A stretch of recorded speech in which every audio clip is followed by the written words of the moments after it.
Yang pertama, emang tahun ini boleh mudik ya Pak ya. Kalau wisata insya Allah boleh ya Pak ya. Nanti Bapak wisatanya ke masjid, karena masjid itu taman-taman surga ya Pak ya. Yang pertama itu. Yang kedua, pemudik kok mikir Lailatul Qadar, itu jempol ya Pak ya.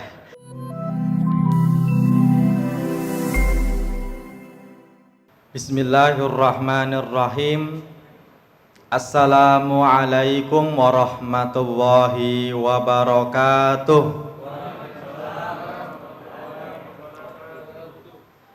Alhamdulillahi hamdan katsiran thayyiban mubarakan fih.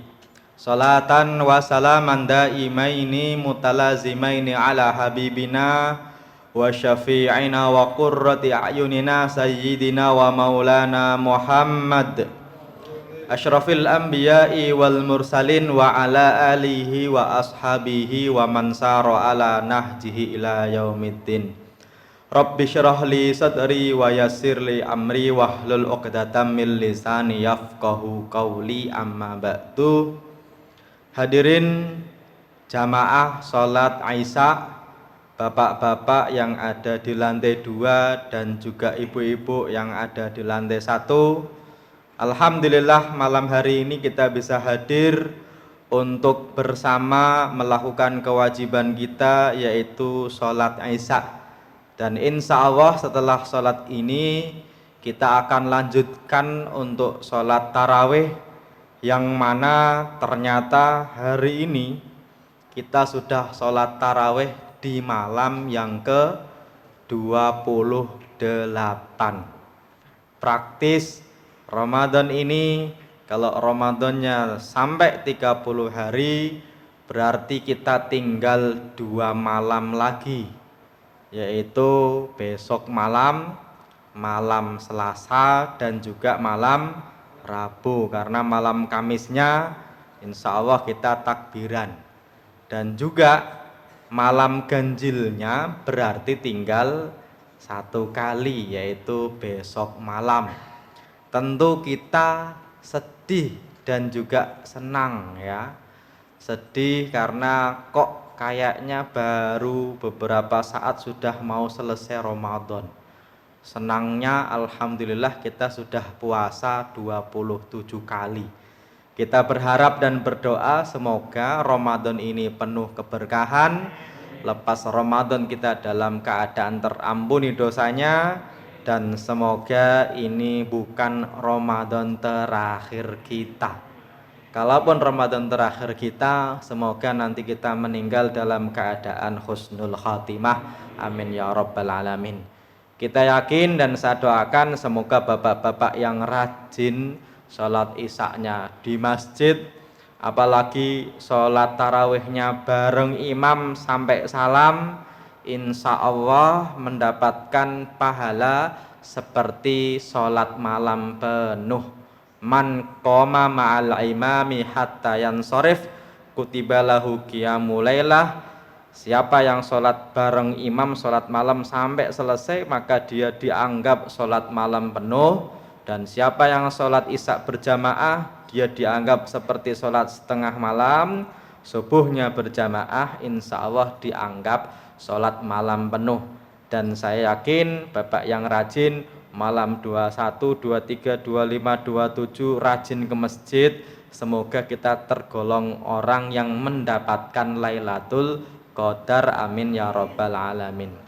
Hari ini, kemarin saya di WA Pak Ustadz Pak Fatah bilang tema besok temanya Lailatul Qadar untuk pemudik ya.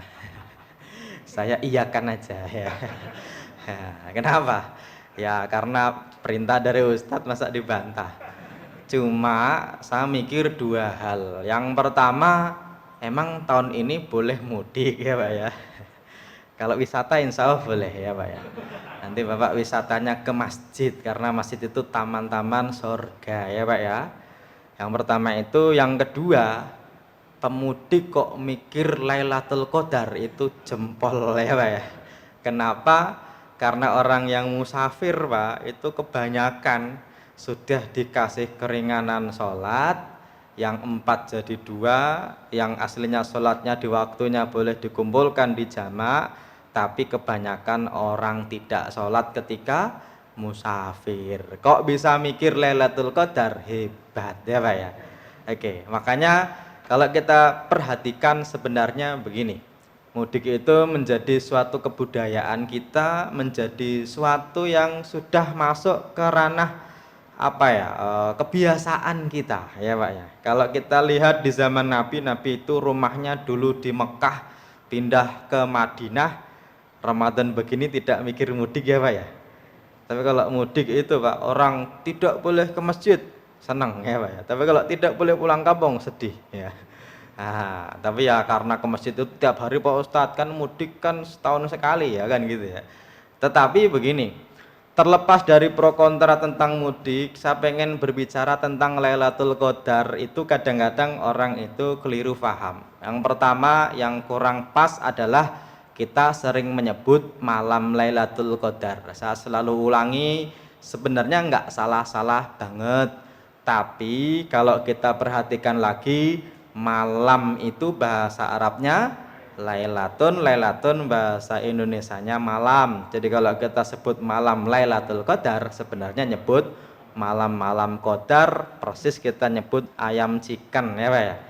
Tetapi ini menjadi kebiasaan kita. Kita nanti malam Lailatul Qadar. Kalau saya ganti nanti malam Qadar, itu orang kok malam Qadar sih gitu ya Pak ya. Oke, padahal yang paling benar itu kalau di KBBI itu saya cek yang online itu tulisannya Lailatul Qadar saja tanpa malam. Tapi nggak apa-apa karena memang itu kadang-kadang ada salah kaprah dalam bab penyebutan. Yang kedua Pak, berkaitan dengan Lailatul Qadar, memang ada hadis yang sahih riwayat Imam Muslim, di situ disebutkan man sholla atau man koma, siapa yang berdiri Lailatul Qadri, untuk sholat Lailatul Qadar di malam Qadar itu atau di Lailatul Qadar itu.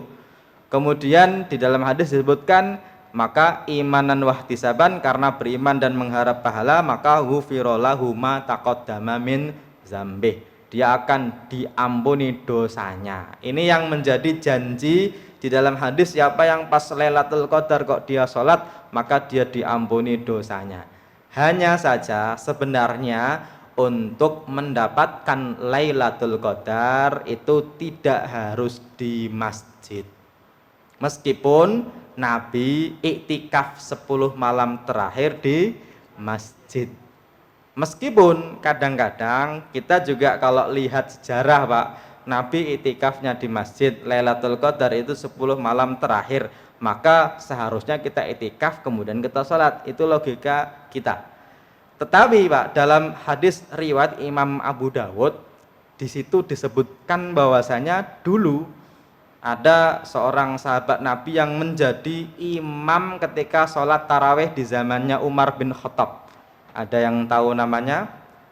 Ya, namanya Ubay bin Ka'ab. Ubay bin Ka'ab itu yang ditunjuk oleh Umar untuk menjadi imam sholat taraweh. Itu Pak, dalam riwayat Imam Abu Dawud disebutkan kalau 10 malam terakhir beliau malah nggak ke masjid. Makanya sampai-sampai dalam riwayat Imam Abu Dawud disebutkan abaqo Ubay. Abaqo itu artinya kabur, minggat. Ubay itu nggak ke masjid lagi, kemana ya? Justru di 10 malam terakhir malah Ubaynya malah nggak ngimamin sholat taraweh. Tapi bukan berarti nggak sholat, tapi sholatnya di mana? Di rumah gitu ya. Makanya orang selalu bertanya, Pak Ustadz, kalau Ramadan bagus sholat di rumah atau di masjid? Selalu saya jawab, yang paling bagus yang sholat. Kenapa? Karena banyak juga yang di masjid sholat, di rumah tidak sholat. Tapi kalau Bapak di rumahnya kok bacaannya daripada Ustadz tadi lebih bagus, lebih lama, itu bagus di rumah. Dan saya nggak yakin Bapak bisa seperti itu ya Pak ya. Makanya daripada di rumah tidak sholat, maka bagusnya ke masjid. Tetapi ketika kita mudik sebenarnya Pak, dapat Lailatul Qadar gampang. Kenapa? Karena kalau sholat sunnah itu boleh sambil naik kendaraan. Bahkan ketika kita sholat sunnah ngadep kemana saja oke ya Pak ya.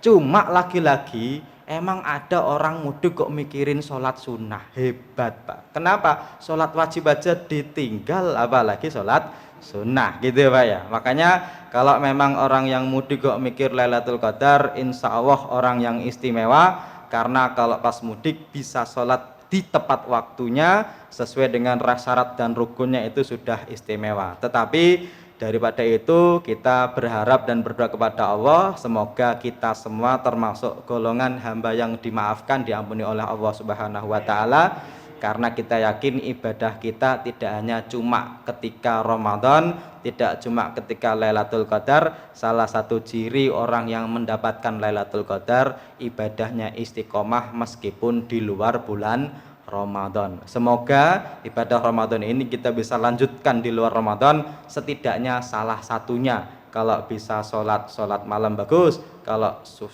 puasa sunnah bagus, kalau sedekah bagus. Yang penting kalau bisa jangan ditinggalkan semuanya ya Pak ya. Itu saja yang bisa saya sampaikan, kurang lebihnya saya mohon maaf. Akhirul kalam, assalamualaikum warahmatullahi wabarakatuh.